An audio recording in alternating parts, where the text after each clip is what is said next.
Good morning, and thank you for joining us, everyone. Today we have Michael Bogart as our speaker, and we'll be doing our music from online selections. I think we've got another song.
Now is the time for the lighting of the Christ candle. This candle represents the divine light within each of us. And our mission statement: we are a welcoming community supporting our mutual quest for spiritual truth. And our invocation and statement of faith: there is one presence and one power active in the universe and in my life, God the good omnipotence.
Today's daily word is comfort. Christ in me is my comfort. Experiences that move me out of my comfort zone are part of my life. The first day at a new school, starting or leaving a job, a new phase in a relationship, retiring from a career, the passing of a loved one. Any change can evoke discomfort, even grief. I grieve when I think of change as loss of security, loss of my place in my community, or loss of love. The Christ, the divine presence of life, love, and wisdom within me, is my constant source of comfort through all of life's changes. I find assurance that, although its physical expressions may change, life can never end. I know oneness and love with all who have been dear to me.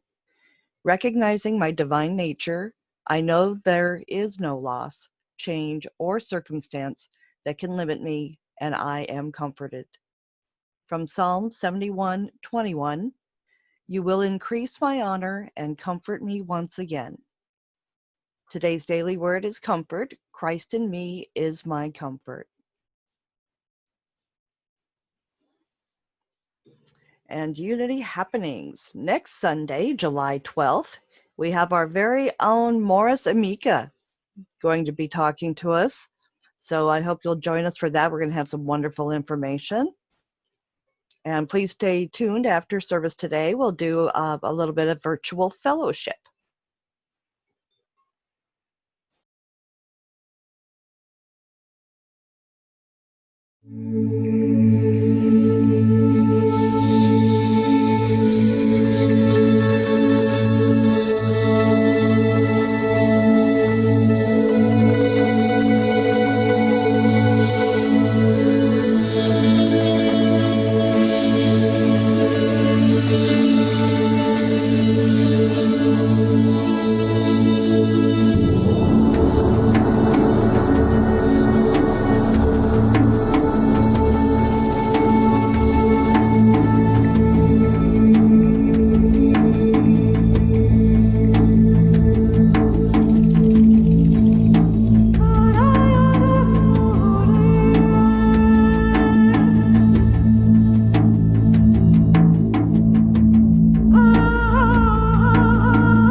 And now our guest speaker, Michael Bogar, with Ancient Chinese Spirituality.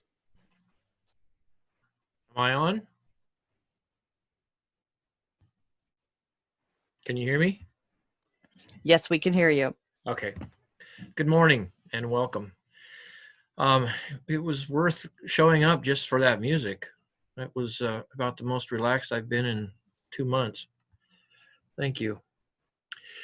So, what I would like to share with Bremerton Unity Group this morning is some work that I've been doing recently on world religions and especially Chinese traditions.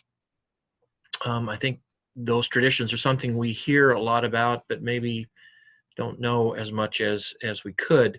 So let's explore those Chinese traditions, especially in light of what's going on in our own world right now. I've limited myself to about 10 minutes of news a day because that's about all I really need to see what's happening. But what I see is often very distressing, no matter which channel I turn to. And I think most of you know what I'm talking about with the coronavirus and the protests and all the things going on in the politics and social issues of the day. So with that in mind and that background, I've chosen these Chinese traditions to kind of show how they have a balanced approach to life, I think. I've spoken in the past with you all about the stages of spiritual growth or personal growth, the ego stage, which it's all about me, the tribal stage, which is where we expand beyond me to we and start to look at our relationships with others, including our families, our local communities, our nation, our globe. That's the second stage. A third is analytical, where we begin to question things and wonder and take things apart. And then fourthly is a mystical stage, which is where we let go. It seems that China has worked those 4 stages over the many centuries. They've worked those stages into their system or their society, and they're known as Confucianism and Taoism and Buddhism. To live in China is to be free to grasp all 3 of those at one time. You don't have to pick a religion. Often in the West, we feel like we have to pick a religion. I'm either a Jew or a Christian or a Muslim or whatever. But in China, it's like you have these 3 different traditions or philosophies or schools of wisdom that each has something unique to offer the individual. And when they're taken together, they make a kind of whole package. So I'm going to put up some PowerPoint slides here to kind of look at that idea and see if maybe we can get some help from this ancient culture. And where is the thing? Is that showing up okay, Cindy? Yes, that's perfect. Okay. So I'm going to go down through these and I'll stop occasionally and ask questions because I want this to be participatory. As I've said in the past, I really am not a fan of these virtual meetings because I like the face-to-face conversation, but this is better than nothing. So as I move through this, feel free to interrupt, raise hand, whatever you want to do. So ancient Chinese spirituality, and I hesitate even to use that word spirituality because it's more than spirituality. It's life, it's psychology, it's politics, it's culture. It's all bound together. There's no separation between politics, religion, culture. It's life.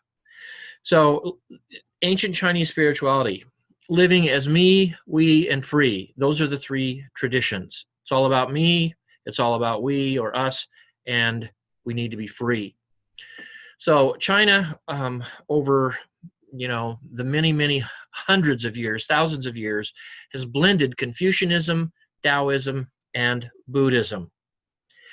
Each of those 3 traditions or philosophies, and when I say philosophy, I don't mean the academic Western idea that we've evolved into philosophy as this complicated system of ideas. Philosophy, the word just means the lover of wisdom or the skill of living. So philosophy is the skill of living, really, tracing way back to the ancient Greeks. Plato was not an academic philosopher. His ideas were about how to live a good life, individually and socially. So China's blended three different philosophies or ways of life: Confucianism, Taoism, Buddhism. Each of them has a specific focus. I should have put that in bold letters because that's the important part of this talk. Each of these three has a specific focus. For example, Taoism. Many of you have heard or read the Tao Te Ching, the kind of the primary text of Taoists. Taoism focuses on me, and this is way oversimplifying, but there is a general truth here. Taoism focuses primarily on me as an individual expression of the Tao, and Tao means way. So whenever you see the word Tao, the translation is way, or path, or road, or trail. So Taoism focuses on me as an individual expression of the way, the eternal way. The Taoists call that individual expression De. If you've seen the Tao Te Ching, the Te, De, means individual expression. Confucianism, on the other hand, focuses on the way of living well with others. So Taoism focuses on the individual, Confucianism focuses on the group, the collective society. Buddhism, a third alternative in China, teaches you to stay sane and happy by releasing too much focus on the self or too much focus on socio-political expectations and attachments. In other words, you need to take care of yourself, you need to take care of your politics and society, and you need to know how to let go when it gets too insane. So all three of those work together. When practiced together, there's harmony in life. So here's another way maybe of saying it. I'll call it conservative Confucianism. This is from the Analects of Confucius, the most popular. This book goes back, the archaeologists are uncovering bits and pieces of this book now in China that go back at least 2,500 years. So it's been in Chinese culture. If you had to pick a main text in Chinese culture, it is this book, The Analects of Confucius.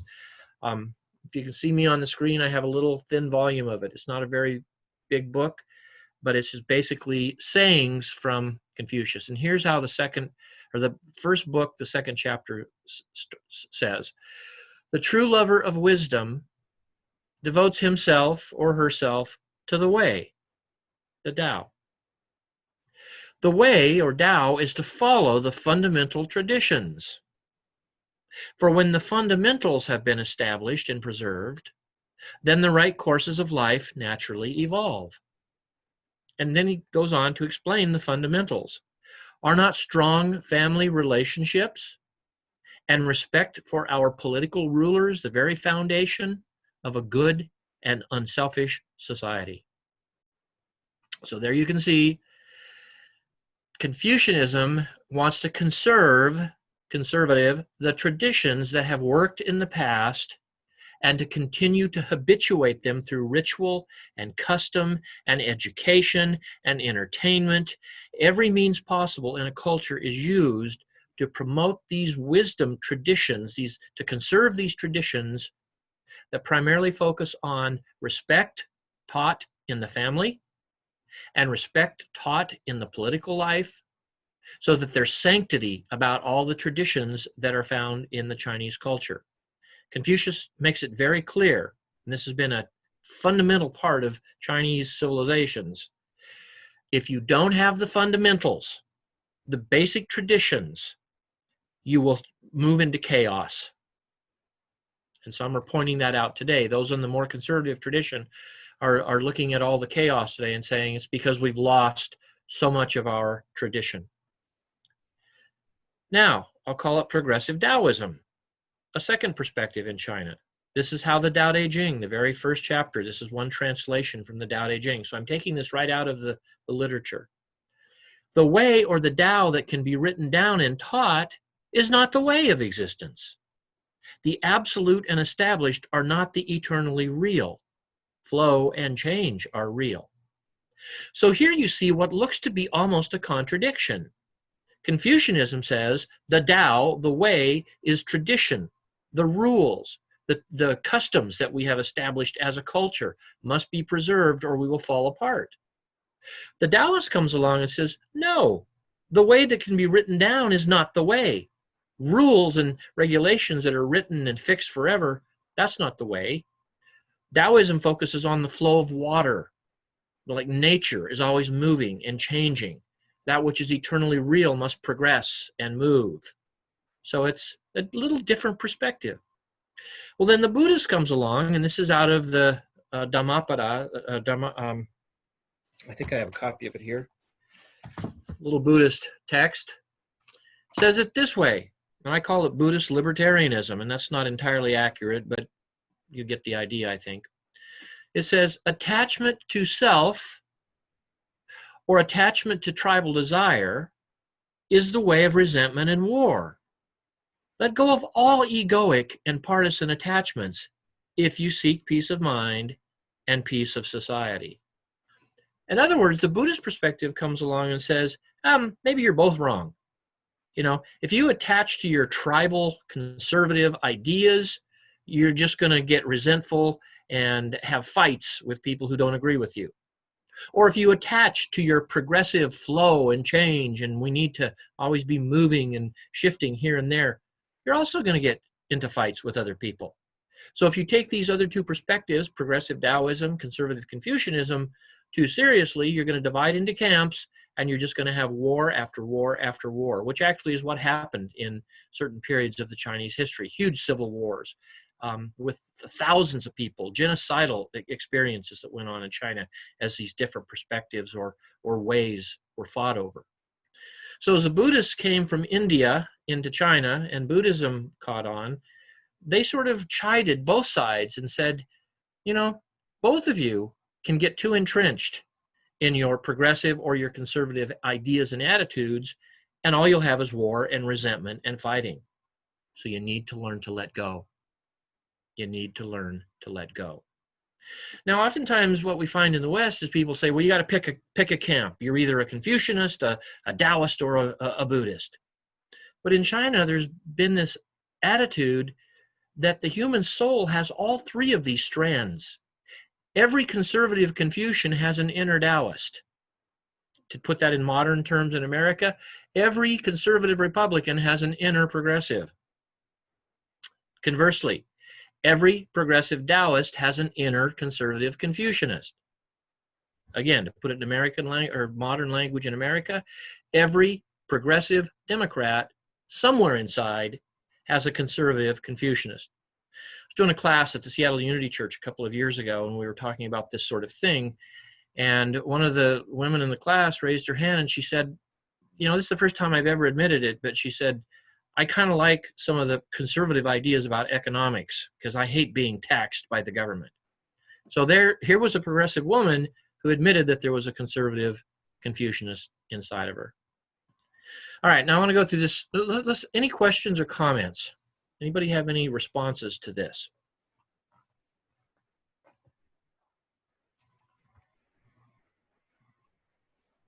Going once, going twice, sold. All right, so we're going to go to the next screen.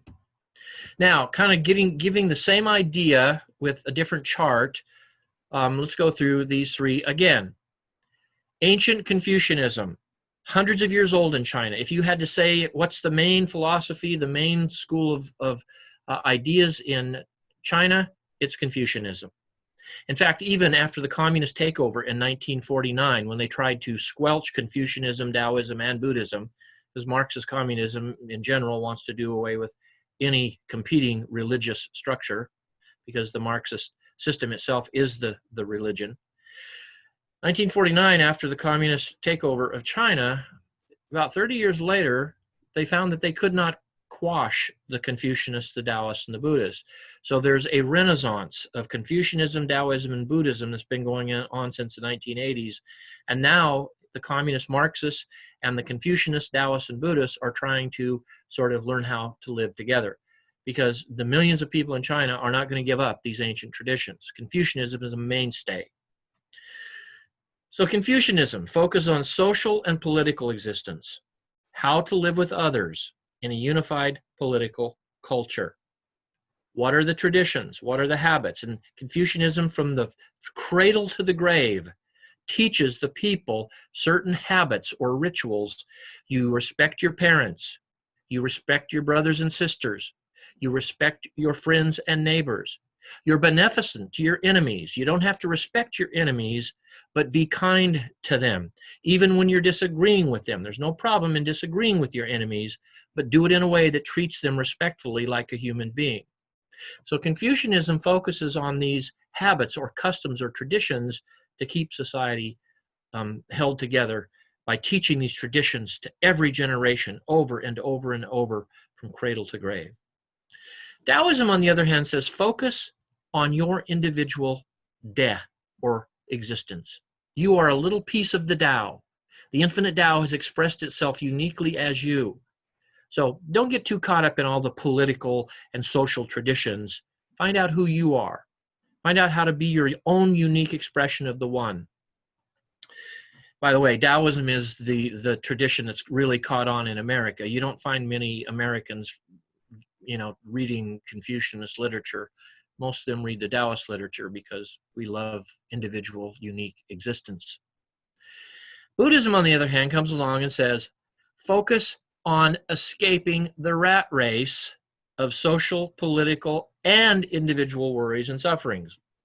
In other words, Buddhism, again, comes along and says, you Confucianists, maybe you spend too much time looking at rules. You Taoists, maybe you spend too much time opposing rules. Just relax. Empty your mind, empty your heart, listen to some good music at the Bremerton Unity Church, and just let go. Now, this is not a matter of picking just one of the three perspectives. In China, a balanced person is capable of being a Confucianist who sees the traditions as important. The 4th of July would be an example for America as remembering traditions of freedom and, liberty and all that, the process of liberty. And the Taoist would be the one who would say, yes, but we failed in this liberty at times. We need to progress. The Buddhist would say, you're both right. There's some really good traditions here, and we need some progress, and you need a moment to just let the hell go and stop freaking out about everything. Take a few breaths, spend some time meditating, getting quiet, and just relaxing. Again, moving to the slides, back to Confucianism. Confucianism created very elaborate rules of social order and cultural behavior. They taught you to know your place in society in relation to leaders, family, siblings, and friends. And I can't emphasize enough how much this idea has been emphasized in China to keep order in the culture. Taoism, forget the rules. Discover your own personal inner nature, the De, as an expression of the Tao, the eternal way. Again, Buddhism, they created the Four Noble Truths that basically said you need to detach from these desires of individual self and of collective partisanship, because if you do not detach from them, occasionally they will kill you. Too much attachment to partisanship turns to resentment and war, external war, civil war. Too much attachment to individual self turns into narcissistic spirituality. You're always thinking about, how can I be more free? How can I be more expressive? The Buddhist perspective says there's time to let go of that one, because being too narcissistic or too partisan will kill you.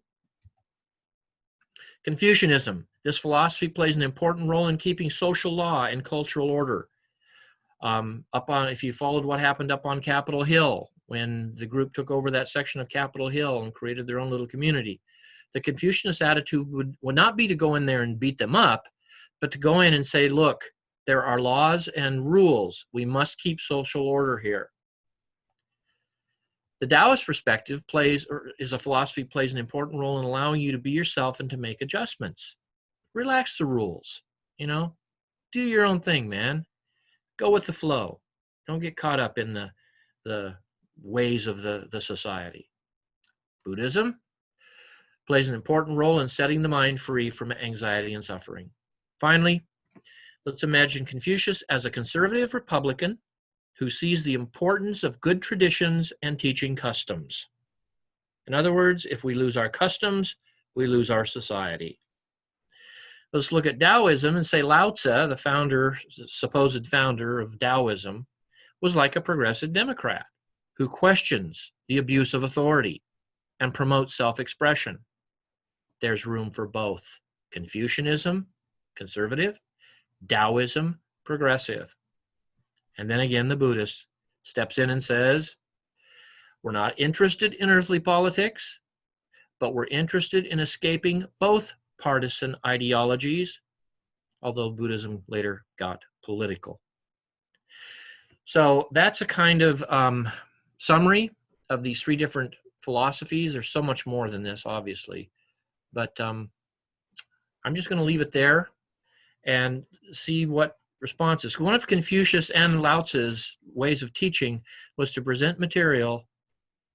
They called it the one corner of the room, and then let the students explore the other three corners of the room. So what's any responses or comments to this? What came through your heart and mind as you heard this?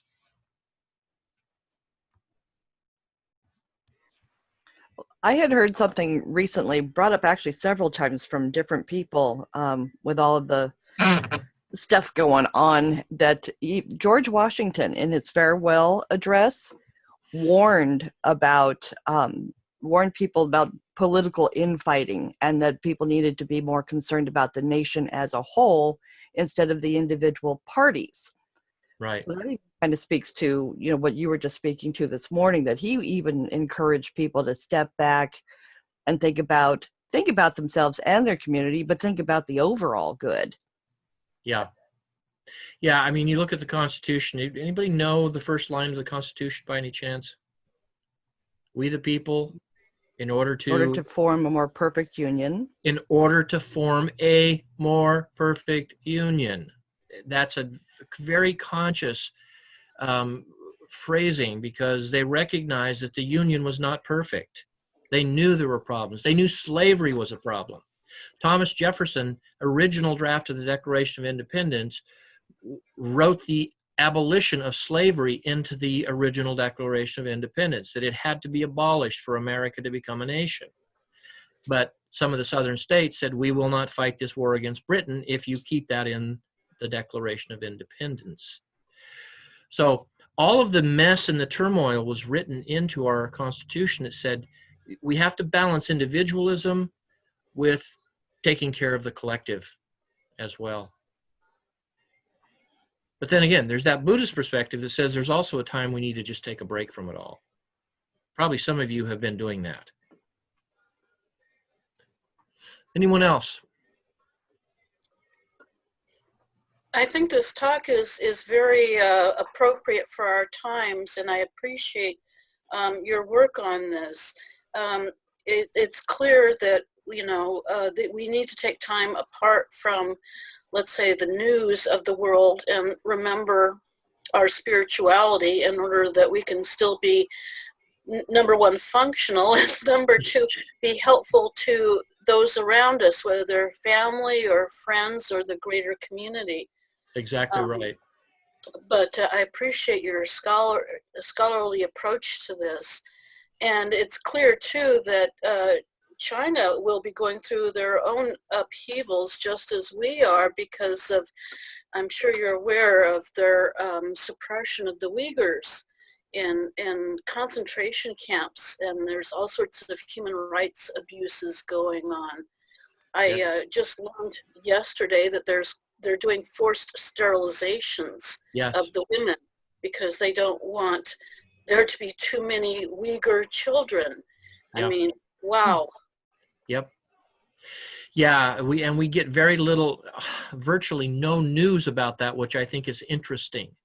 They have concentration camps full of Baha'i people, full of Muslims, full of Christians. So there are horrible rights abuses going on in China right now. But some would say that we are so economically indebted to them, and politicians from both parties are gaining from their relationship with China, that they don't want a negative view expressed. So it's very easy to get caught up in all this stuff. And I think at some level we need to be involved we also need to know when to step back, as you said, and just relax. Because we can't fix it all. And I think you said it beautifully. Take your energy and deal with the people right around you, in your family, in your neighborhood, in your town. And that's very Chinese, very Confucian. Take care of those around you. Anyone else? Thank you. That was Debbie, I think. Yes. Thank you, Debbie. Anyone else?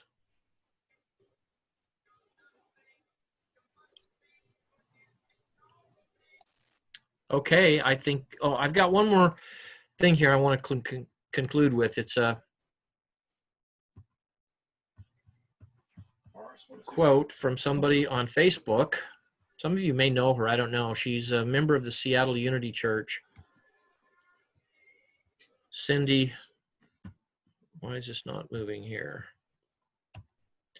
Cindy Johnson Khalsa, and if anybody recognizes that name, Khalsa, it's part of the Sikh community. This is an expression she put up on Facebook this morning. She said, "My kids used to think that my flagpole was so big that if someone was on the freeway, they would know how to find my house. I was raised in the military services. Relatives on all sides of my family either lived or died in the military," which, by the way, is a huge part of the Sikh spirituality, to be involved in promoting justice if there's war. She said, "I consider myself a patriot. As a child, I had a Barbie doll in a Navy uniform. There is the good, the bad, and the ugly about our past, American past, yet I know this country has the fortitude and guts to bring us back together. There's nothing we can do to take away the pain of our past. I only ask for forgiveness for myself and my ancestors before me. Going forward, I pledge allegiance to liberty and justice for all human beings of all colors, genres, creeds," I think, anyway, both here in America and throughout our entire global community. So to me, this is a beautiful encapsulation of all three of these perspectives. There's a sense of Buddhist peace permeating this. There's a sense of Confucianist patriotism.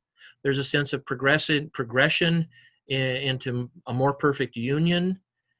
And I think if, as a nation, we can stop fighting at each other and sitting down and saying, you've got a good point there, and you've got a good point there, and we can come together and continue to move forward in that direction of a more perfect union. So that's my conclusion. And if there are no more comments or questions, I guess I'm going to go into my Buddhist mode and stop talking. Morris, did you want to say something? Oh, yes. Can you hear me? Yes. Yes. I wrote down where you said the tie that can be written down and taught is not the way of existence. Could you please explain that? Yeah, the word Tao in Chinese is a very broad term that just means way, road, path. You find something like it in all the religious traditions. The Tao is the path, the way. So the Confucianist Tao was to write things down and to teach them as sort of law or habits or customs. The Taoist way was to say, no, don't write it down, let it flow. So there's two different ways here. One is the way of writing things down and conserving them. The other is not to write them down, but just to let them flow freely and progress. Really? Right. So it's two different ways. Okay. Does that make sense? Yes. Okay. It's just that our way, when I think of, reading the daily word, or we read portions from the Bible, those are things that are written down. Yes. And we let them influence our actions and expressions. Yes. That's. See, again, there is room for both perspectives. That's what I'm trying to emphasize here, Okay. is that there is a time to write things down and maintain them because they're true. Okay. And there's a time to say, it's time to erase that and to change it. It's not either or. All right. Okay. That makes sense? Yes. All right. I understand. Okay. Good. Thank you very much. Right. Great. Great question. Okay. Cindy, Mark, Yep. thank you. Thank you, Michael. As always, you give us lots to think about, and we appreciate that very, very much. So I think we've got one more song that we feel you'll also like for today. Good.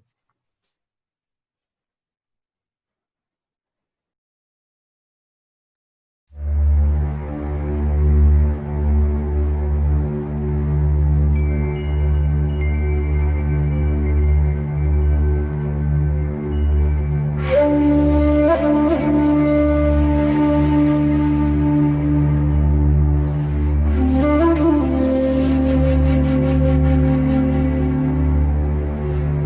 you.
And now is our time for offertory. As you prepare your gift and love offerings today, think about how blessed you are. And as you are writing your check or giving your gift, send your blessings out. We have 2 ways for you to do that. You can mail a check to Unity of Bremerton at the P.O. Box shown, or an online donation at our website, www.unitybremerton.org, and click on the Make a Donation tab. Let's read our offertory blessing together. Divine love, in and through me, blesses and multiplies all that I have, all that I am, all that I give, and all that I receive. Thank you, God. And time for good news. I'm going to go ahead and unmute everybody, and let's share some good news. And remember, we'll have fellowship afterwards, but is there any good news you'd like to share at this point?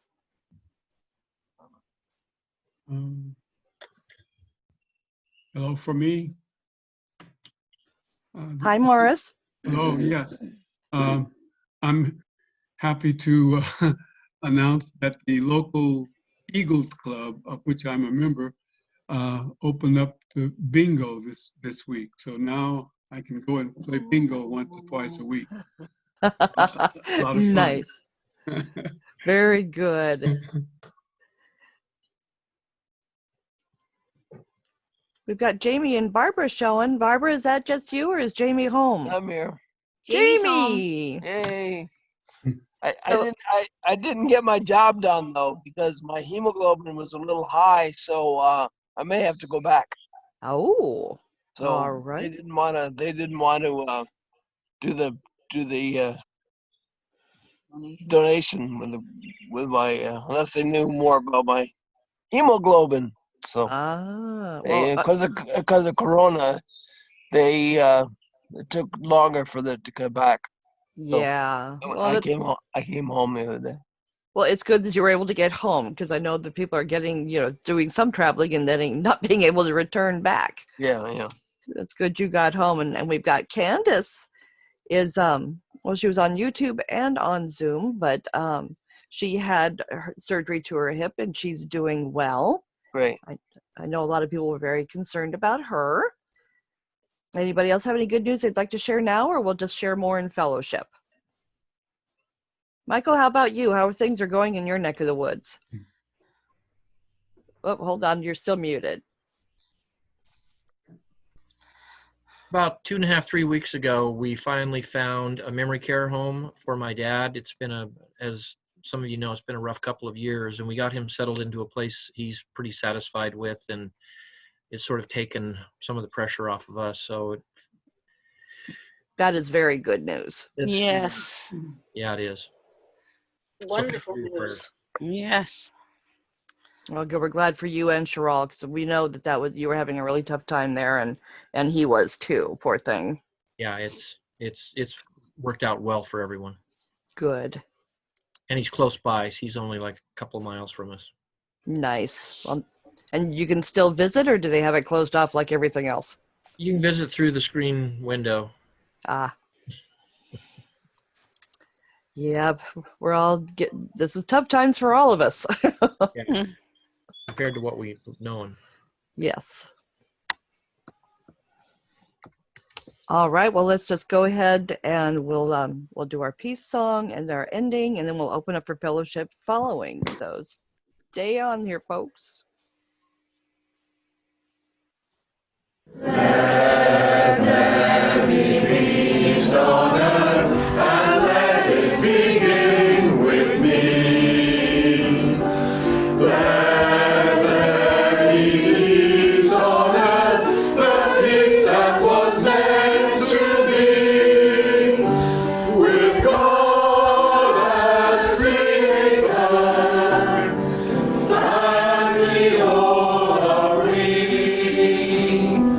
Let us walk with each other in perfect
Together, the light of God surrounds us, the love of God enfolds us, the power of God protects us, the presence of God watches over us.